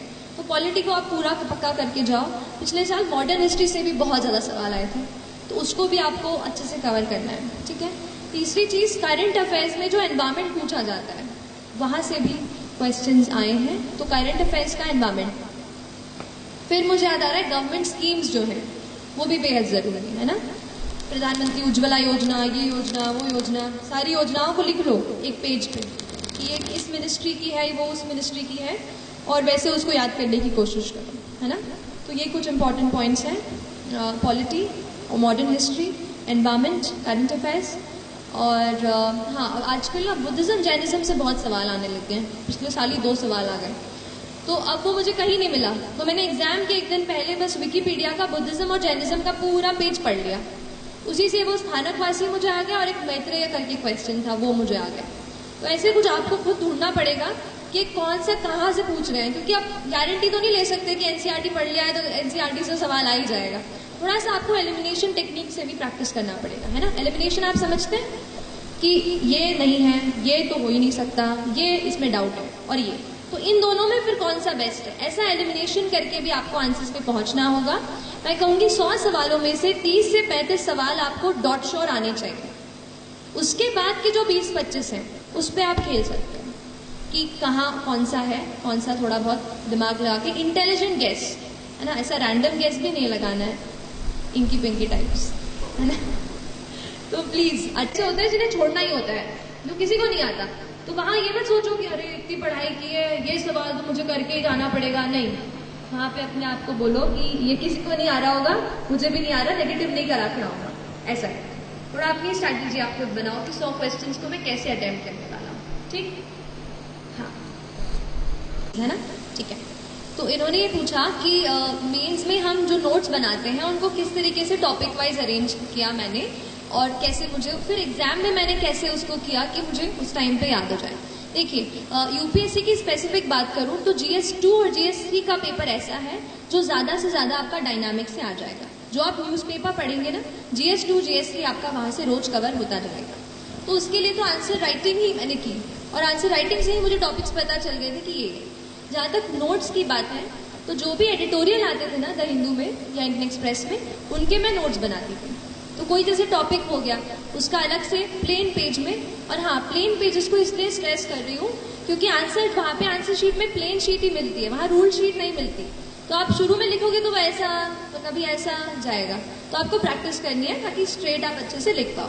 तो मैंने नोट्स भी अपने प्लेन पेजेस में ही बनाए, एंड एडिटोरियल्स के नोट्स बनाए, ऐसे अलग अलग मैंने किया। अब एग्जाम के अंदर हॉल में घुसते हुए ना, एक टॉपिक ऐसा था सब्जेक्ट जो मुझे उसकी डेफिनेशन याद नहीं रहती थी, वो थे GS4 का पेपर, एथिक्स का paper, ethics, integrity and aptitude. अब वो इंटेग्रिटी, डिसिप्लिन, ट्रस्टवर्दीनेस और करेज और ये तो वो, तो उसकी डेफिनेशन नहीं याद होते थे। तो इतना छोटा सा, एकदम इतना सा पेज पे मैंने एक डेफिनेशन कहीं कहीं से बना के अच्छी से वो लिख ली। फिर उसको मैं जाते तक मैं उस पेज को देख रही थी। मतलब अगर आपको ऐसा आपको कुछ लग रहा है कि आपको याद नहीं हो रहा है एंड दैट इज इम्पॉर्टेंट, तो उसका छोटा सा अपन नोट्स बनाते हैं ना, वैसे नोट्स बना लो and keep reading it every night और एनीथिंग लाइक दैट। सो वो एक चीज़। और सोशोलॉजी का जो है पेपर 2 में डायनामिज्म, जैसा मैंने कहा, न्यूज़पेपर से कोट कर सकते हैं, थिंकर्स से कोट कर सकते हैं। तो शुरू में डेफिनेशन से करती थी, फिर कुछ पर्सपेक्टिव, जैसे आशीष बोस, आपने नाम सुना है? आशीष बोस एक डेमोग्राफर थे इंडिया के, शायद हैं, मुझे नहीं पता। तो उनका वो रिसर्च आया था जिसमें हमारे मध्य प्रदेश को बुरा ही लगा था, अपन को जो बीमारू बोल दिया था उन्होंने। तो वो उनका बीमारू जो शब्द दिया था ना, बिहार एंड ऑल, बिहार मध्य प्रदेश, तो वो उन्होंने पूरा एनालिसिस किया था कि क्यों ये स्टेट्स हैं जो थोड़ा अंडर डेवलप्ड या डेवलपिंग स्टेज में हैं। तो उन्होंने फिर एक और एक्रोनिम बनाया था, डेमारू, that was related to female infanticide. तो उनके मैंने फिर रिसर्च स्टडीज या वो भी मैंने कोट किया आंसर्स में। तो अभी तो सोशोलॉजी पे मैं कुछ ऐसा सोच रही हूँ, कुछ ऐसा राइटअप या बुक लिस्ट बना करके मैं नेट पे ऐसा कुछ शेयर कर दूंगी तो एक वहाँ से आप हेल्प ले लें। बहुत जल्द मैं कोशिश कर रही हूँ कि सोशोलॉजी की जो भी चीज़ है कहीं वेबसाइट या कहीं ब्लॉग ऐसे मैं आपसे शेयर करूँ तो आप वहाँ से भी वो चीज़ देख सकते हो, है ना। और कोई क्वेश्चन? यहाँ पे रहेंगे, दिल्ली जाएंगे तो यहाँ पे जैसे लोकल मेट्रो सिस्टम में क्या सबसे अच्छा रहेगा? जैसे कई बार हम सेल्फ स्टडी करते हैं तो समझ में नहीं आता जो कर रहे हैं वो सही है या गलत है, तो उसके लिए डायरेक्शन कैसे दें? मैम यहाँ भोपाल में रहेंगे। ठीक है, आप बैठो। हाँ, तो शुरुआत तो मैंने फाउंडेशन कोर्स लिया था मैंने यहाँ पर, और उसके बाद 8 महीने का वो कोर्स करके, लेकिन मुझे ये लगा कि उसमें मुझे केवल डायरेक्शन मिली है, केवल बुक्स पता चली हैं, बस बाकी जो वैल्यू एडिशन था वो आपको खुद को करना है। तो इसमें आप ये जो मैंने वेबसाइट्स बताई ना, ये आपको पूरा हर दिन ट्रैक करती रहेंगी। हर दिन आपको डेली करंट अफेयर्स इस पे आएंगे, कहीं आपको इस पे एडिटोरियल के नोट्स आ जाएंगे, कहीं क्वेश्चंस वो डाल देंगे हर रोज 5 से 10। तो इस तरीके से आप इनसे जुड़े रहो। दूसरी चीज़, अगर आपको लग रहा है कि कोई टॉपिक आपका वीक है तो आप ऑनलाइन क्लासेस दिल्ली से जो वेबकास्ट होती हैं उनको आप सब्सक्राइब कर सकते हो, है ना। तो स्पेसिफिक टॉपिक जैसे कोई ज्योग्राफी हो या इकोनॉमी में किसी को दिक्कत हो तो वो कर लो, उससे थोड़ा सा मोटिवेशन आपका बढ़ जाएगा। मतलब आप सोचोगे कि चलो यार खरीदा है तो फिर उसको देखना ही पड़ेगा, वो बात आ जाती है थोड़ी सी। तो आप वो कर सकते हो, वहाँ से टेस्ट या फिर क्लासेस आप ज्वाइन कर सकते हो, है ना। और कोई सवाल? हेलो, बोलिए। Firstly congratulations ma'am. Thank you सो और मच। मेरा सवाल ये है कि जैसे मैं अगर प्रिपरेशन स्टार्ट कर रहा हूँ तो मेरे को मैम ह्यूमैनिटीज़ के सब्जेक्ट मैंने कभी नहीं पढ़े, तो मैम थोड़ी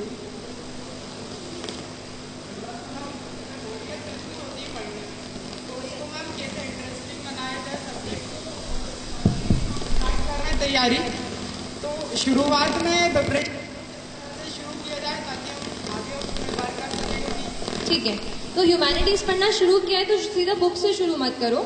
मैंने क्या किया था, न्यूज़पेपर्स उठाए थे सबसे पहले। तो कॉलेज जाती थी, बस में एक न्यूज़पेपर शुरू में आधा, आते टाइम आधा, ऐसे करके, क्योंकि कॉलेज के साथ मैंने प्रिपरेशन किया तो टाइम एकदम है ना पूरे दिन का भी मुझे कम मिला। तो मैंने कोशिश की कि जहाँ भी ट्रैवल जैसे कर रहे हैं, हम कई बार ईयरफोन्स लगा लेते हैं, तो आप पढ़ने लगे तो ईयरफोन्स की जगह पे न्यूज़पेपर निकाल लीजिए, ऐसा थोड़ा सा एडजस्टमेंट कीजिए, अपना एनवायरनमेंट चेंज कीजिए पढ़ाई का। ह्यूमैनिटीज़ को स्पेसिफिक लेके जो क्वेश्चन है कि हाँ बोरियत आएगी, मैं भी हिस्ट्री पढ़ते पढ़ते सो जाती थी, और ज्योग्राफी तो आप पूछो ही मत कैसे मैंने पढ़ा है, तो ठीक है, तो ऐसा होगा आपके साथ भी। बट न्यूज़पेपर से शुरू करो, वो चीज़ें आपको इंटरेस्ट दिलाती हैं, ठीक है। जैसे कोई चीज़ आप पढ़ते हो कि ये जो है ना, आज जैसे आज कौन सा डे है बताइए आप मुझे। हाँ, आज वर्ल्ड हेरिटेज डे है, राइट। तो आज वर्ल्ड हेरिटेज डे पे आप यूनेस्को की वेबसाइट पे जाओ, या जो भी यूनाइटेड नेशंस इसको मना रहा है उसकी वेबसाइट पे आप चले जाओ। आज उनके इसमें आपको देखो कि अलग अलग फोटोग्राफ्स, बहुत सारी चीज़ें आपको मिलेंगी। सो you can learn the UNESCO world heritage sites आज ही, समझ लो। अपने आप को आपको कहीं ना कहीं इंटरेस्ट डेवलप करना पड़ेगा।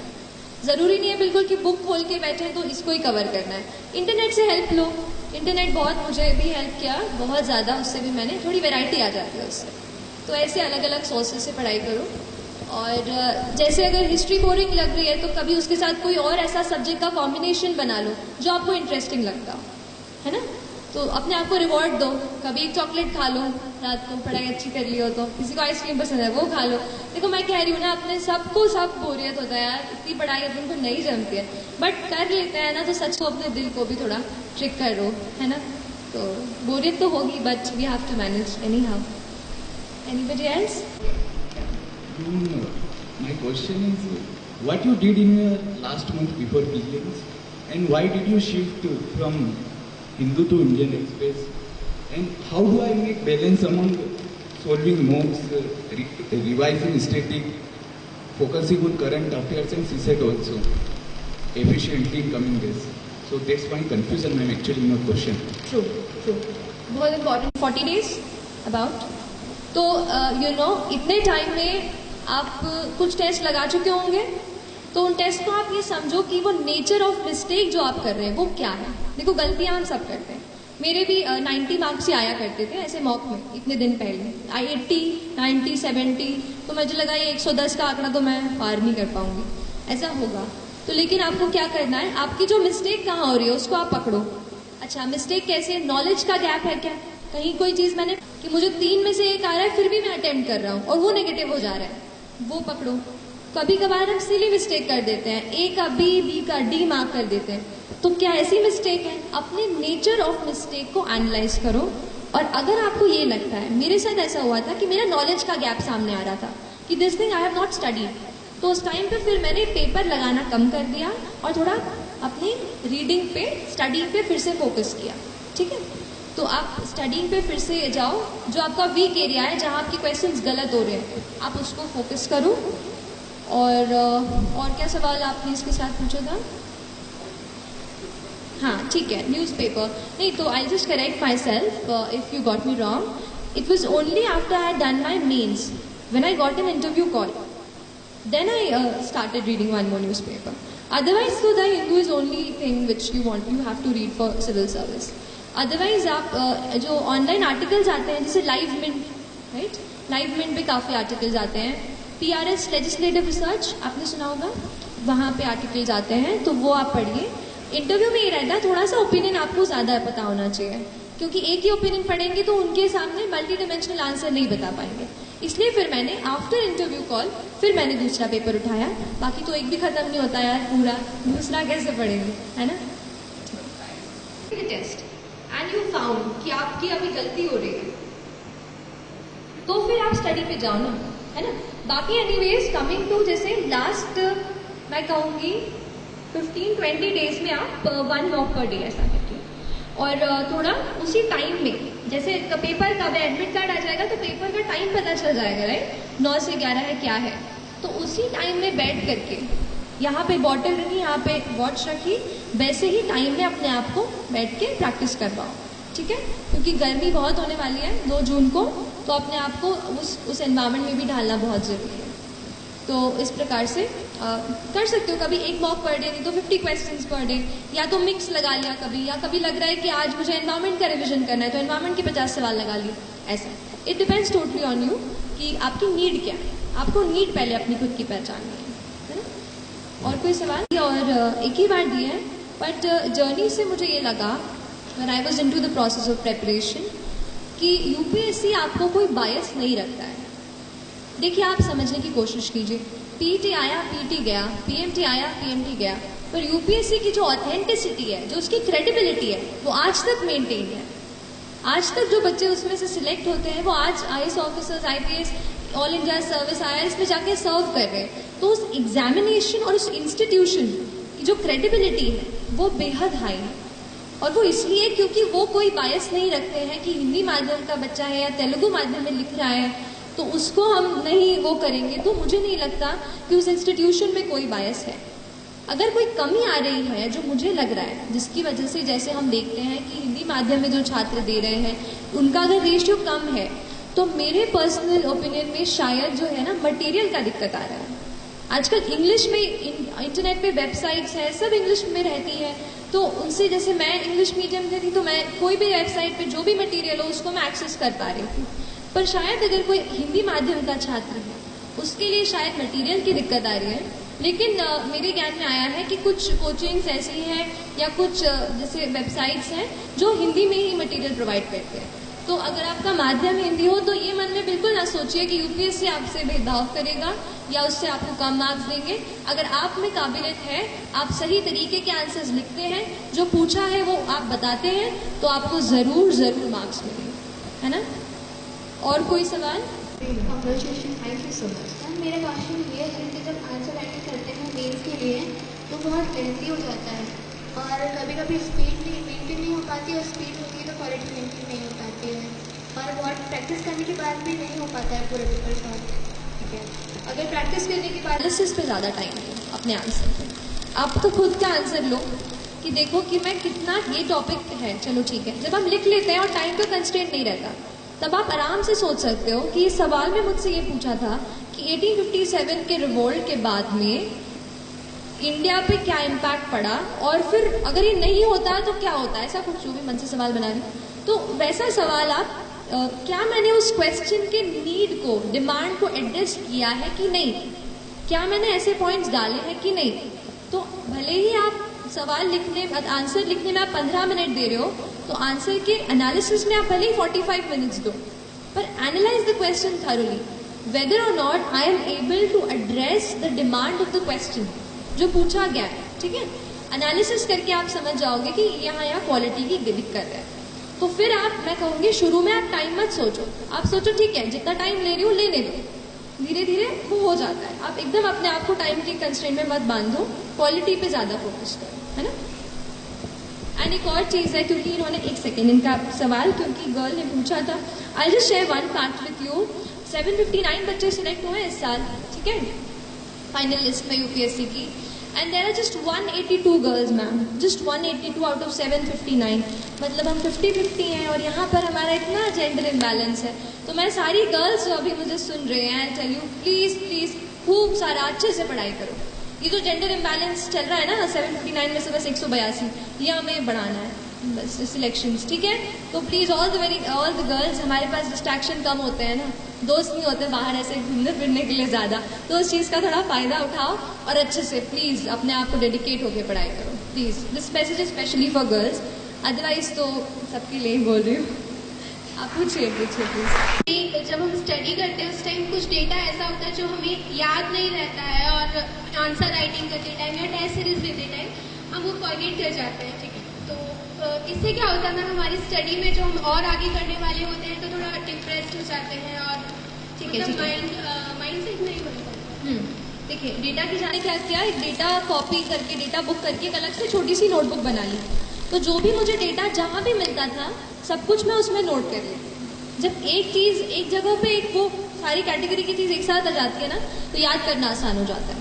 तो जो भी कहीं आप डेटा पढ़ रहे हो उसको आप अलग से लिख लो, और जब आप नया डेटा उसमें ऐड करोगे तो पुराना वाला देख लो कि पहले मैंने क्या लिखा था। ऐसे ही करके रोज रोज जब आप उसमें भरते जाओगे उसको, तो पुराना भी देखते चलो, ऐसे रिवाइज करते चलो, है ना। अपने दिमाग को हमें ट्रेन करना है, उससे सारे कचरा जो है ना वो निकालना है, और काम की चीज़ हमें उसमें डालनी है जो हमें वहाँ पे 2 या 3 घंटे में याद आनी चाहिए, ठीक है। तो ऐसा धीरे धीरे करके ट्रेन होगा माइंड आपका। एग्जामिनर का हमसे क्या एक्सपेक्टेशन होता है कि जब वो कोई क्वेश्चन पूछ रहे हैं तो उसका हमारे क्या क्या फैक्ट होने चाहिए हमारे उस बात पे कि हम हमारी पूरी बात उनके सामने रिप्रेजेंट कर सकें। ठीक है, ठीक है, आप बैठो। बोलूँ एक चीज़ बोलूँगी कि इंटरव्यू बहुत ज़्यादा हाइप्ड है चीज़। आपको मेरा स्कोर कुछ 1068 रहा और उसमें से केवल मेरे 173, मतलब एक बहुत कम रेशियो है जो इंटरव्यू के मार्क्स हैं।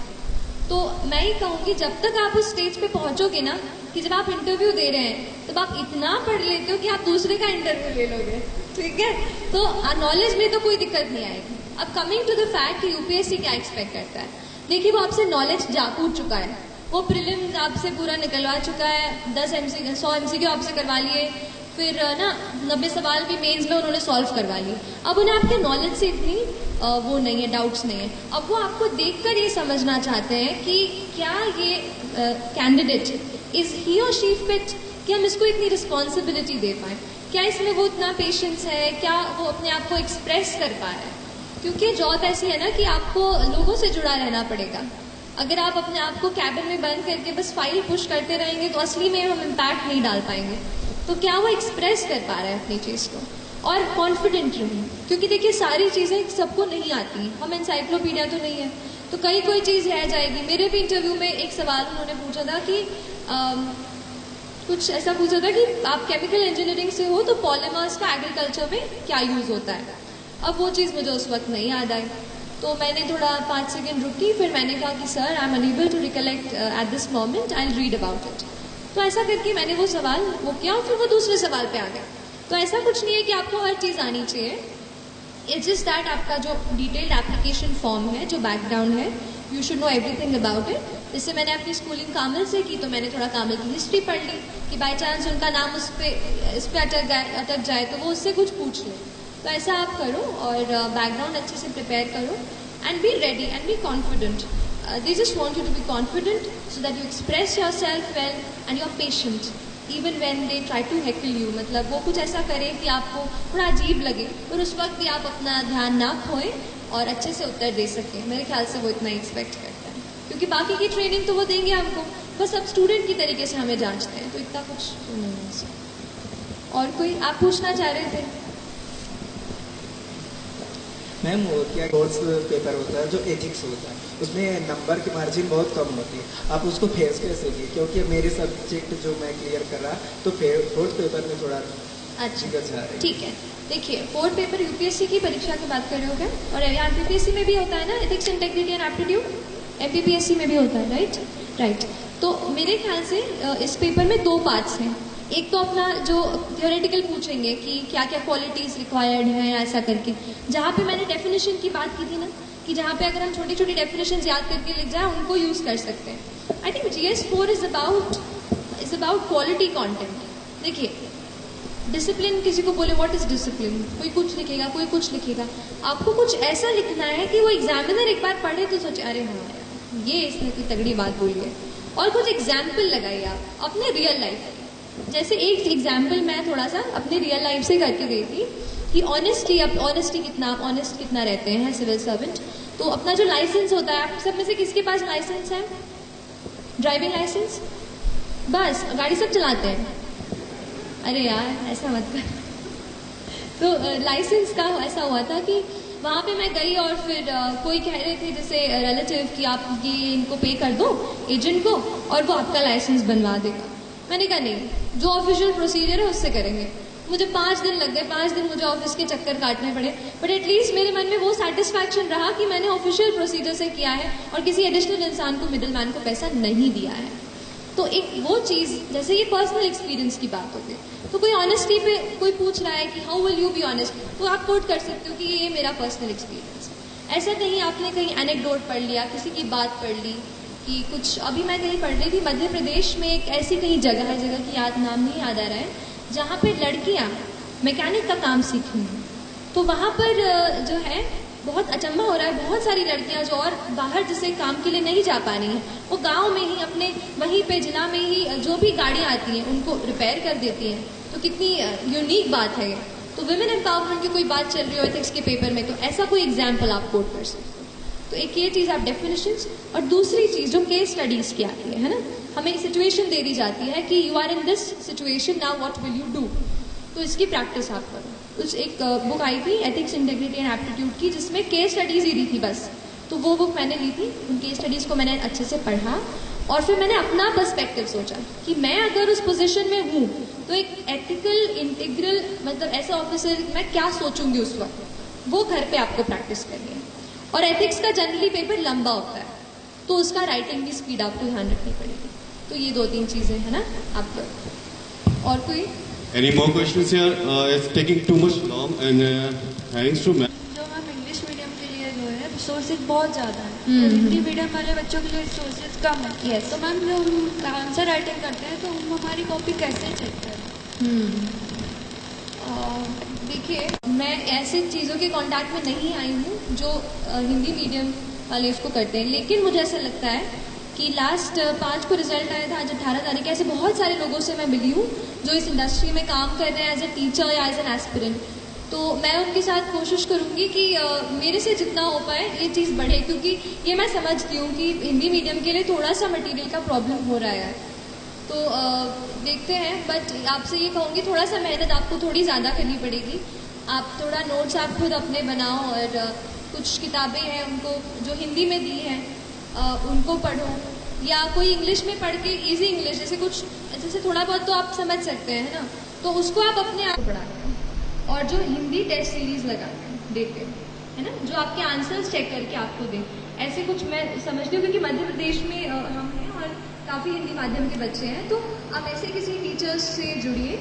और आई सपोज मैम भी मतलब इस पर आप थोड़ा मैम देखिएगा, अगर बच्चों को हेल्प हो पाए, कोई भी टीचर अगर हिंदी माध्यम से बच्चों की कॉपियाँ चेक कर पाए, है ना, तो ऐसा कुछ थोड़ा ढूंढना पड़ेगा। और अगर मेरे कांटेक्ट में कोई आता है तो मैं मैम को ज़रूर इन्फॉर्म करूँगी, तो आप उनसे पूछ लीजिएगा, है ना। ठीक है, तो ख़त्म। मैं एक ना मैं कल ना परसों एक यूट्यूब वीडियो देखी तो वो मैं आपके साथ शेयर करना चाहूँगी। बस ये बात है कि बिफोर आई से those lines, thank you so much for lending me your ears. आप लोगों ने मेरी बातें सुनी, मेरे से इंटरेक्ट किया मेरे साथ, और मुझे बहुत बहुत अच्छा लगा दैट अगर यहाँ से अगर आप 2 भी चीज़ अगर कुछ अपने प्रिपरेशन में इम्प्लीमेंट करेंगे तो पूरा मेरा यहाँ पे आना पक्के से सफल हो जाएगा, और अभी भी हो गया है। तो प्लीज़ आप अच्छे से पढ़ाई कीजिए और डी स्ट्रेस भी होइए, ऐसा नहीं है बस पढ़ाई करनी है। थोड़ा सा आप अपने दोस्तों के साथ मूवी भी देखिए, कभी फन टाइम भी इंजॉय कीजिए। लेकिन अगर आपने फोकस बनाया है, अगर you have decided that this is something that you have to do in your life, so I tell you there is nothing more powerful in this universe than a human being with a purpose. You know, if हम एक human being है, we are a ball of energy. अगर हम ये decide कर लें that we have a purpose in mind, then nobody can stop us. Believe in this thought. मैं यहाँ पे बिल्कुल वो चीज़ फॉलो करके आपके सामने खड़ी हूँ, and you can be here as well, है ना? तो please believe in yourself, don't get demotivated. If you get, फिर से अपने आप को ट्रैक पे ले आओ। और एक दो चार लाइन ही है कि डर मुझे भी लगता था फासला देखकर, डर मुझे भी लगता था फासला देखकर, पर मैं बढ़ता गया रास्ता देखकर। डर मुझे भी लगता था फासला देखकर, पर मैं बढ़ता गया रास्ता देखकर। खुद ब खुद मेरे नज़दीक आती गई, खुद ब खुद मेरे नज़दीक आती गई मेरी मंजिल मेरा हौसला देखकर, मेरी मंजिल मेरा हौसला देखकर। तो आप अपना हौसला बुलंद कीजिए, बड़ा सपना देखिए। बड़ा सपना देखने से डरिए मत, लेकिन जितना बड़ा आपने सपना देखा है उतनी ही बड़ी मेहनत करेंगे तो आप यहाँ आएंगे और फिर मुझे ज़रूर बुलाएंगे, है ना? चलिए, thank you so much for your time and I will take care. कैसा महसूस कर रहे हैं आप सब? एक इस प्रोग्राम को थोड़ा हम अलग बनाने की कोशिश करें, क्योंकि हर कोई आता है, लेक्चर देता है, संघर्ष कर लेना, मेहनत कर लेना, वो तो सबको पता है। आप यूट्यूब भी देखते हैं और यहाँ दिन भर बैठकर 12 घंटे पढ़ते भी हैं, कुछ रात को 11 बजे भी यहाँ से भगाने पर भी नहीं भागते हैं। लेकिन इस प्रोग्राम में हम ये चाहते थे कि आपको जो प्रॉब्लम आ रही है वो डायरेक्टली आप पूछो, जो भी हो। आपने पूछा भी, बहुत अच्छा लगा हमें। आपका सृष्टि देशमुख जी, आपका बहुत बहुत धन्यवाद करते हो कि पहली बार ऐसा प्रोग्राम हुआ है कि इतने सारे सवाल का जवाब यहाँ पूछा गया और आपने सभी का जवाब, ऐसा कोई भी नहीं बचा है। तो मैं औपचारिक रूप से एक क्वेश्चन था, कुछ पूछ रहे थे, हमें फोटो लेना था, तो आप फोटो के लिए घबराएं मत, हम वीडियो शूट हो रहा है। इस पूरे प्रोग्राम की वीडियो भी हमारे फेसबुक ग्रुप पर आपको मिल जाएगी, उसकी लिंक मिल जाएगी। आप फोटो चाहते हैं तो आपका एक प्रूफ फोटो आप सबका करवाई जाएंगे। लेकिन उससे पहले मैं डॉक्टर वंदना शर्मा मैम को बुलाना चाहूँगा कि औपचारिक रूप से वो धन्यवाद दें। रूप से यहाँ औपचारिकता कहीं रही नहीं है। ऐसा लग रहा है सृष्टि हमारे साथ रही है हमेशा, और अब सृष्टि के ये सेशन के बाद मुझे देश के जो दूसरे बच्चे यूपीएससी में एग्ज़ाम दे रहे हैं उनके लिए ज़्यादा शुभकामनाएं देना पड़ेंगी, ऐसा लग रहा है। क्योंकि यहीं के बच्चे अगर सब सिलेक्ट हो गए तो उन लोगों को शुभकामनाएं देना ही हमारी ड्यूटी बनती है कि हम उन लोगों को भी शुभकामनाएं दें। और सृष्टि यहाँ आई, अपना महत्वपूर्ण समय दिया, और आप लोगों के लिए इतना सोचा उन्होंने कि जैसे ही मैंने उनसे रिक्वेस्ट किया कि भाई हमारे बच्चे आपसे मिलना चाहेंगे और उन्हें मार्गदर्शन मिलेगा, तो सृष्टि बहुत सहजता से तैयार हुई। तो इनके आने की, इनकी सहमति के साथ ही मुझे हरिवंश राय बच्चन की एक पंक्ति याद आई कि अनगिनत राही गए इस राह से उनका पता क्या, पर कुछ गए छोड़ पैरों की निशानी, यह निशानी मूक होकर भी बहुत कुछ बोलती है, खोल इसका अर्थ पंथी पंथ का अनुमान कर ले। तो आपने अपने पंथ का अनुमान थोड़ा लगा लिया होगा। और इस सेशन के बाद आप एक दो बहुत ही महत्वपूर्ण बात मैं यहाँ बताना चाह रही हूँ कि बहुत सारे बच्चे तैयारी करते हैं यूपीएससी की, और वो जो प्रिस्क्राइब बुक्स हैं उनसे पढ़ते हैं, केवल उन्हीं को पढ़ते हैं, अच्छी तैयारी करते हैं। उन्हें बता दिया जाता है कि ये बुक इससे पढ़ो, ये बहुत अच्छी बुक्स है, इसमें बहुत अच्छे पॉइंट्स हैं। लेकिन क्या होता है कि उत्तर सब लोग लिखते हैं, सबके सही उत्तर होते हैं, लेकिन सबका सिलेक्शन नहीं हो पाता, क्योंकि सिलेक्शन उन्हीं का होता है जो थोड़ा सा हट करके लिखता है। और हट करके वो इसलिए लिखता है कि जैसे सबसे पहले सृष्टि ने एक बात कही थी, और मुझे वहीं से सृष्टि की सफलता का अंदाज हो गया। उन्होंने ये कहा था कि यदि आप यूपीएससी देना चाहते हैं, इसलिए कि एक प्रेस्टिजियस जॉब है, ये सम्मान है, अधिकार है, यश है, धन है, सब कुछ है।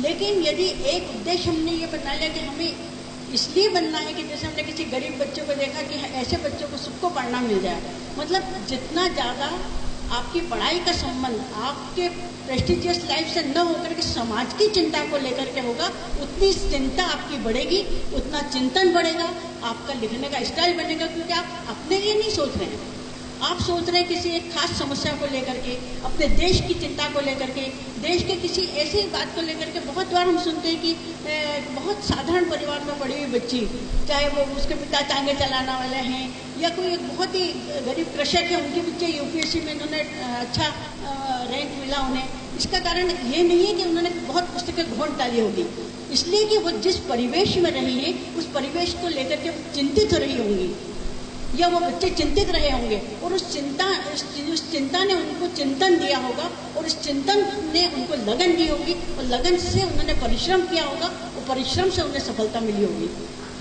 तो हम अपने लिए न करें,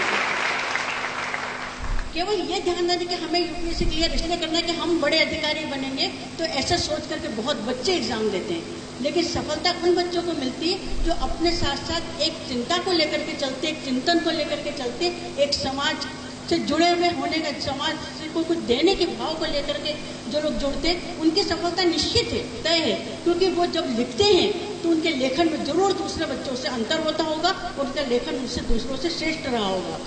तो इस बात को भी आप ध्यान में रखिए, आप सबकी सफलता बिल्कुल आपके इरादों पर टिकी हुई है। जैसे दुष्यंत कुमार की पंक्ति है ना कि यह पहाड़ी पांव क्या चढ़ते, इरादों ने चढ़ी है, कल दरीचे ही बनेंगे द्वार, अब तो पथ यही है। तो एक ही पथ बनाएं, आपके दरीचे दरवाजे बन जाएंगे, आपको सफलता निश्चित मिलेगी। बस ये है कि जो कुछ आपने आज सीखा समझा उसे ग्रहण करें, उसे अपने रोजमर्रा के अपने जो तैयारी है उसमें लेकर के आएँ, और मैं आप सबकी सफलता की शुभकामनाएं देती हूँ और सृष्टि को बहुत बहुत धन्यवाद देती हूँ कि इतने अच्छा सेशन उनका रहा, और बच्चे न केवल मोटिवेट हुए, उन्हें बहुत सारी उनकी समस्याएं जो उनके अंदर उनको पूछती होगी, उनको जिज्ञासाएं उनकी शांत हुई। इसके लिए मैं आपका बहुत आभारी हूँ, धन्यवाद देती हूँ।